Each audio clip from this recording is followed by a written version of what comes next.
দিনের মধ্যেই বাংলাদেশে সমস্ত মানুষের হৃদয় জয় করে নিয়ে একের পর এক বিজয় অর্জন করে চলেছে।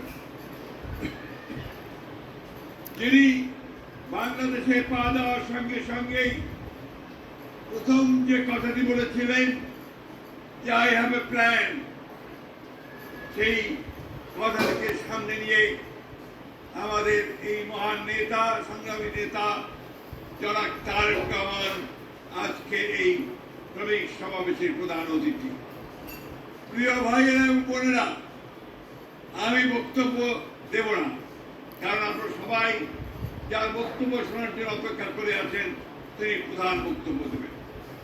আমি শুধু একজন বাংলাদেশের রাজনৈতিক কর্মী হিসেবে তার সামনে যে কথাটি বলতে চাই, মাননীয় প্রধানমন্ত্রী, আপনি শুধু প্রধানমন্ত্রী নন, আপনি এই দেশের শ্রমিক, কৃষক, মেহনতি মানুষের প্রতিনিধিও বটে। আজকে সারা বাংলাদেশ একটা ধ্বংসী স্তূপের মধ্য থেকে উঠে দাঁড়াতে শুরু করেছে আপনার নেতৃত্বে।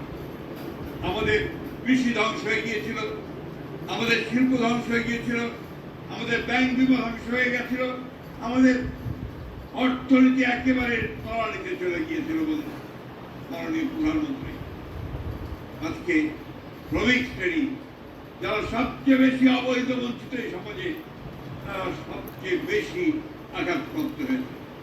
অথচ এই শ্রমিকেরা সব সময় পরিবর্তনের জন্য তারা প্রাণ দিয়েছে, এবং আজকে এই দিনটি হচ্ছে সেই রক্তের আরে ভেজা মে দিবস। আমার মনে পড়ে এই অফিসের সামনেই আমরা যখন সম্ভবত 22 সালে 7ই ডিসেম্বর, 10ই ডিসেম্বর আমাদের সভা করতে দেওয়া হবে না, 7ই ডিসেম্বর যখন আমরা এখানে সবাই সমবেত হয়েছিলাম, যখন পুলিশ আমাদের বাধা দিচ্ছিল, সেই সময়ে পুলিশে অতর্কিতে হামলা চালায় প্রথম যে শহীদ হয়েছিল মকবুল, একজন ওয়ার্কশপের শ্রমিক বন্ধু। আমি এই জন্য কথাটা বললাম যে আমাদের এই ফ্যাসিস্ট বিরোধী আন্দোলনে অসংখ্য শ্রমিক প্রাণ দিয়েছে। প্রিয় প্রধানমন্ত্রী, আজকে আপনি কয়েকদিন আগে, দুদিন আগে ঘোষণা দিয়েছেন হকারদেরকে রিহ্যাবিলিটেট করার জন্য, পুনর্বাসন করার জন্য। আমরা অত্যন্ত আনন্দিত হয়েছি, কারণ এই মানুষেরাই ছিল আমাদের অগ্রসেনানী, আমাদের লড়াইয়ের মধ্যে মাননীয় প্রধানমন্ত্রী। তাই আজকে আমি মাননীয় প্রধানমন্ত্রী আপনার কাছে বিনীতভাবে অনুরোধ জানাতে চাই যে শ্রমিকদের যে ন্যূনতম মজুরি, যে কথাটা বিষয় করেছেন আমাদের নেতা, আমাদের জনাব নজরুল ইসলাম খান সাহেব বলেছেন, এই বিষয়ে আপনি চিন্তা করবেন এবং কিভাবে শ্রমিকদের সেই ন্যূনতম মজুরি করা যায় সে বিষয়টা আপনি দেখবেন। এবং একই সঙ্গে শ্রমিকের ছেলেমেয়েরা যেন তারা লেখাপড়ার সুযোগ পায়, যেন তারা স্বাস্থ্য সেবা পায়, যার কাজ আপনি ইতিমধ্যে শুরু করেছেন, সেই দিকে আপনি নিশ্চয়ই সবচেয়ে বেশি গুরুত্ব দেবেন। আরেকটি কথা বলে আমি শেষ করবো, যাদের কথা সহজে কেউ বলে না, আমাদের শ্রমিক নেতারাও বলে না, তা হচ্ছে চা বাগানের শ্রমিক। মাননীয় প্রধানমন্ত্রী অমানবিক একটা জীবনযাপন করেন। এইখানে আমার মনে হয় যে আমাদের দেখা উচিত তাদের জীবনযাত্রার মান উন্নত করবার জন্য আমাদের ব্যবস্থা নেওয়া উচিত।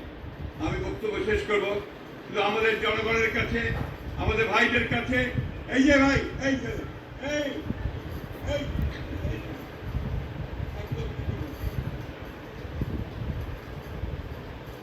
আমরা আজকে এখানে উপস্থিত হয়েছি, আমাদের নেতা জনাব তারেক রহমান সাহেব আমাদের উদ্দেশ্যে কি বলবেন সেই জন্য। আমরা গতকাল তার বক্তব্য শুনেছি পার্লামেন্টে, আমরা দেখেছি যে একজন স্টেটসম্যানের মতো, সত্যিকার অর্থেই একজন রাষ্ট্রনায়কের মতো তিনি সমগ্র বাংলাদেশের সামনে একটা সামনে চলার পথ দেখিয়ে দিয়েছেন।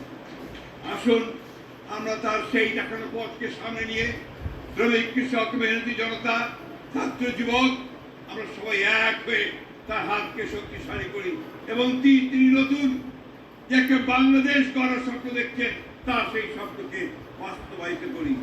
আমরা আশাবাদী এই জন্য যে তিনি সেই নেতার পুত্র যে নেতা আমাদের বাংলাদেশকে সৃষ্টি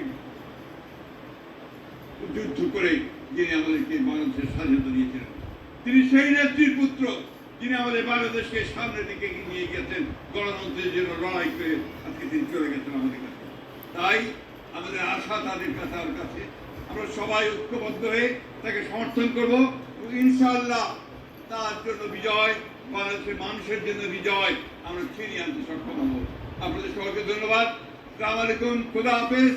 বাংলাদেশ জিন্দাবাদ, বাংলাদেশ জাতীয়তাবাদী শ্রমিক দল জিন্দাবাদ, দুনিয়ার মজদুর। আরো জোরে স্লোগান হবে শ্রমিকদের, দুনিয়ার মজদুর, দুনিয়ার মজদুর। তারেক রহমান, তারেক রহমান। ধন্যবাদ। আসসালামু আলাইকুম।